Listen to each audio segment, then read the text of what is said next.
Olá, meus irmãos, a graça e a paz do Senhor Jesus, amém. O tema da videoaula de hoje é o que é igreja. Nós temos objetivos e o objetivo principal é apresentar aspectos da igreja visível e invisível com base no livro O que é a Igreja, do teólogo R.C. Sproul. O livro está exposto aí na tela. Então, os irmãos depois que puderem adquirir, tem na editora Fiel, né, no site da editora, e eu vou colocar um link que você pode ter acesso a alguns trechos do livro, certo? O livro é dividido em 9 capítulos e cada capítulo é um aspecto da igreja, como a igreja é una, unidos na verdade, a doutrina divide, visível e invisível, que é o que nós vamos trabalhar hoje nesta aula, a igreja é santa, a igreja é universal, os fundamentos, né, ela está fundamentada nos apóstolos, na doutrina dos apóstolos, servos do Senhor e as marcas de uma igreja verdadeira. Vamos analisar o capítulo 4 a partir de agora, ok? Então, você já deve ter ouvido falar no termo igreja invisível, eu acredito. A expressão igreja invisível e igreja visível. Essa ideia, será que o irmão sabe ou a irmã sabe de onde vem, ou quem primeiro desenvolveu esta ideia com profundidade? Então, aí pode ficar uma dúvida, né? Quem primeiro desenvolveu este tema com profundidade foi considerado um dos pais da igreja, o Santo Agostinho, ou Agostinho de Hipona, certo? Ele trouxe essa discussão em seu livro Cidade de Deus, quando ele afirma: assim também a cidade de Deus, enquanto peregrina no mundo, tem alguns conexos na comunhão dos sacramentos que não habitarão a herança eterna dos santos, né? Na verdade, essas duas cidades estão confundidas neste mundo e misturadas, né? Permixai, até que o juízo final as separe. Então, essa é a visão, essa foi a doutrina também, né? Esse pensamento que foi desenvolvido por Agostinho de Hipona. Segundo Agostinho, a igreja visível refere-se à instituição que enxergamos visivelmente no mundo, é aquilo que a gente pode ver, que é tangível. Ela tem uma lista de membros em seu rol e podemos identificá-los. Por exemplo, eu faço parte da Igreja Presbiteriana Filadélfia. E ao dizer isto, eu estou me referindo a uma igreja que tem endereço, que está situada em uma rua, um bairro, uma cidade, um país, tem lugar fixo em um espaço físico definido. Essas são características principais da igreja visível, da igreja tangível, certo? Porém, antes de considerarmos a igreja invisível, que é a outra forma de igreja que a gente vai trabalhar, vamos pensar em algumas perguntas, né? Vamos pensar em algumas questões, como, por exemplo, você precisa ir à igreja, ao prédio, à instituição, à igreja visível, para ser um cristão?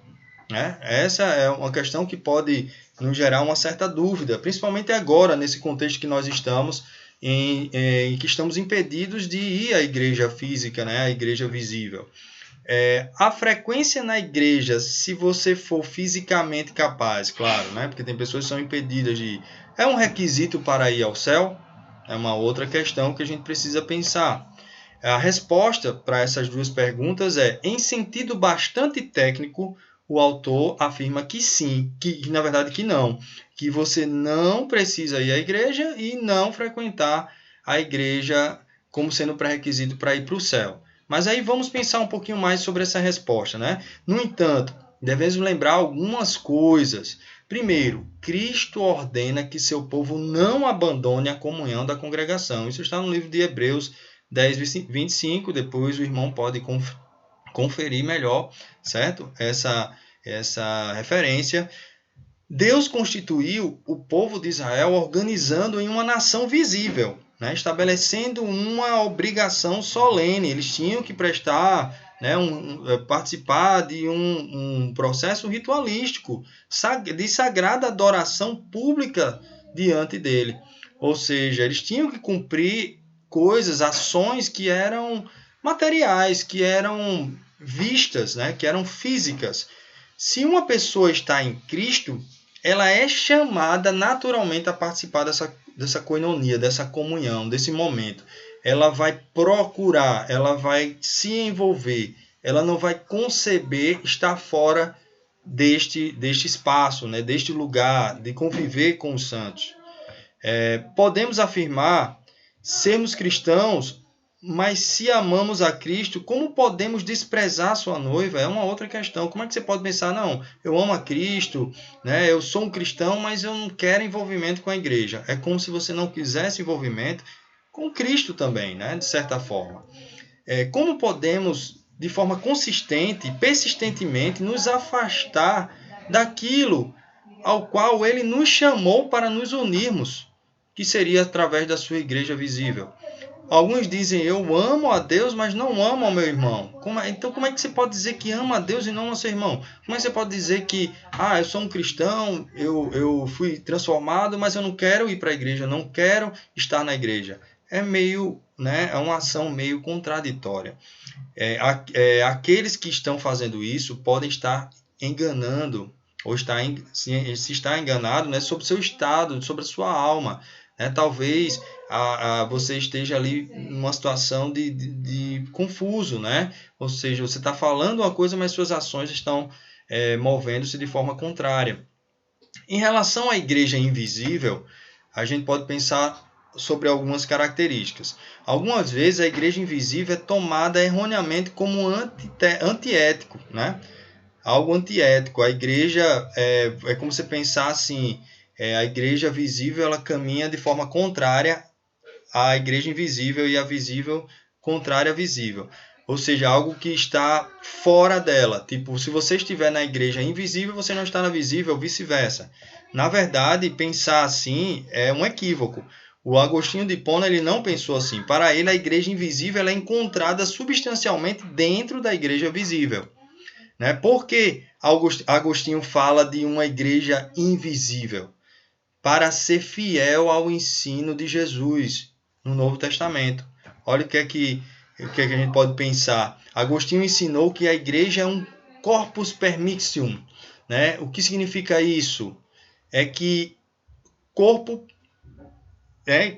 vem de corpo, a igreja é um corpo misto, ou seja, permixo do latim seria misto, e dentro da igreja, dos limites físicos da igreja institucional, há pessoas que são verdadeiramente crentes, mas há também os incrédulos dentro da igreja visível.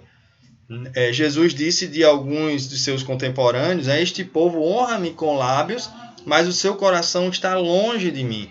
Então, dentro da igreja vai ter pessoas lá que aparentemente são da igreja invisível, mas na verdade não são. Mesmo às vezes falando, né, comportando-se como tal, mas os lábios estão professando algo que está distante do coração. Então, a aparência não é algo que pode ser usado como referência. Jesus reconheceu que havia pessoas dentro de Israel que não eram verdadeiros crentes, né? Paulo disse algo similar. Disse, não pensemos que a palavra de Deus haja falhado, porque nem todos de Israel são de fato israelitas. Está em Romanos 9,6. Esses judeus praticavam todos os rituais e eram parte da comunidade visível, mas ainda assim eram alheios e estranhos às coisas de Deus. No Novo Testamento, a metáfora que Jesus usa, né, a respeito do joio e do trigo, muito conhecido, né? Jesus usa a metáfora para dar uma advertência à igreja na questão de que a igreja deve se engajar na disciplina, de forma que possa se, de certa forma, ter cuidado com o envolvimento desse joio dentro do trigo, que ameaça a pureza da igreja. Ele também nos manda tomar cuidado ao exercer a disciplina na igreja, porque ao mesmo tempo que se tem que exercer a disciplina, a gente tem que ter cuidado para não, nesse zelo, nesse ímpeto, né, por purificar a igreja, acabar arrancando o trigo ao invés do joio. Né? Isso é uma ação que pode ser bem vista, né, em algumas situações. Vale ressaltar aqueles que julgam, né, que querem dizer assim, esse é joio, esse é trigo. Deus sonda os corações, só Ele, né, sonda, só Ele tem esse poder. E o que sempre permanece invisível para mim é a alma da outra pessoa. Eu não tenho acesso a esse lado mais íntimo, mais profundo, né? Mas Deus pode ler sua mente e Deus sabe exatamente qual o estado da sua alma em qualquer dado momento. Então, não cabe a nós o julgamento. O que permanece invisível para mim é visível para Deus. Esta é uma distinção com relação à nossa percepção limitada. Então, alguns que vão estar lá honrando aparentemente, com traços de cristão verdadeiro, na verdade podem não ser, porque isso é algo que está muito no íntimo, né, do coração. Quem está na igreja invisível? Quem a gente pode dizer que está na igreja invisível? De acordo com Agostinho, todos aqueles que são crentes verdadeiros, esses estarão na igreja invisível. Ao contrário da visível, que pode estar pessoas que não estão na igreja invisível. Quando ele falava da igreja invisível, ele estava falando dos eleitos, daqueles que verdadeiramente estarão em Cristo e são verdadeiros filhos de Deus. Seguindo o pensamento de Agostinho, Calvino também, né, insistiu que a igreja invisível existe substancialmente na igreja visível. Ele disse que a principal tarefa da igreja invisível é tornar a igreja invisível visível. Então, a igreja visível tem essa tarefa, né, de mostrar o que seria aqueles que estão inseridos na igreja invisível. Isso significa que a igreja deve personificar, encarnar a vida do Espírito de Deus em tudo quanto ela fizer. Gente, olha a responsabilidade da igreja, para que suas obras não estejam escondidas sobre o alqueire, sobre uma crosta, mas claramente esteja à vista. Devemos dar testemunho da presença de Cristo do reino, no seu reino para o mundo. Essa é a função da igreja também, né? Algumas pessoas pensam que elas estão na igreja invisível e isso significa que elas podem ser como agentes secretos cristãos. Já que eu estou na invisível, então não precisam me mostrar como cristão. Mas isso é enganoso. Aí a gente faz um alerta, o autor faz um alerta. Igrejas podem perder sua lamparina e deixar de ser igreja. Igrejas podem se tornar apóstatas. Denominações podem se tornar apóstatas. Congregações inteiras podem abandonar a igreja invisível e não mais ser uma igreja verdadeira. E que isso traz para a nossa vida? Como podemos aplicar isso em nossa vida? Você é um membro de uma igreja invisível? Será que você pode ter convicção e afirmar que é membro de uma igreja invisível? A igreja invisível é uma igreja que sempre desfruta de unidade, porque verdadeiramente somos um em Cristo. O ponto de unificação da igreja invisível, aquilo que unifica e transcende as barreiras de igreja e linhas denominacionais, é o nosso enxerto em Cristo. O que a gente tem é que, por mais que hajam essas denominações, diversos pensamentos, mas a igreja de Cristo ela está unida em Cristo. A união pelo poder de Cristo, pelo sangue de Cristo, e não por suas diferenças doutrinárias.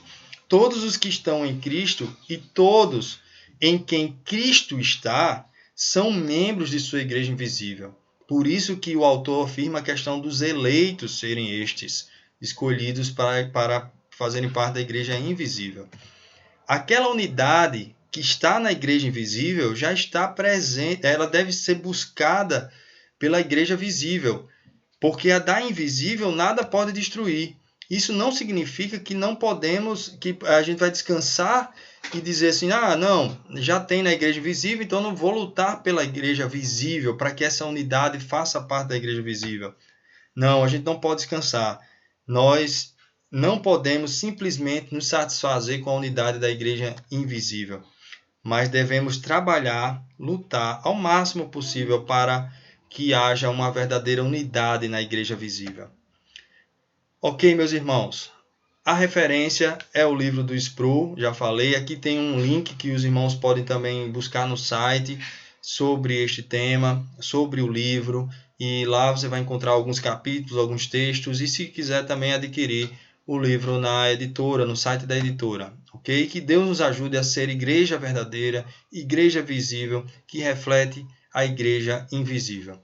Que a paz de Deus seja conosco.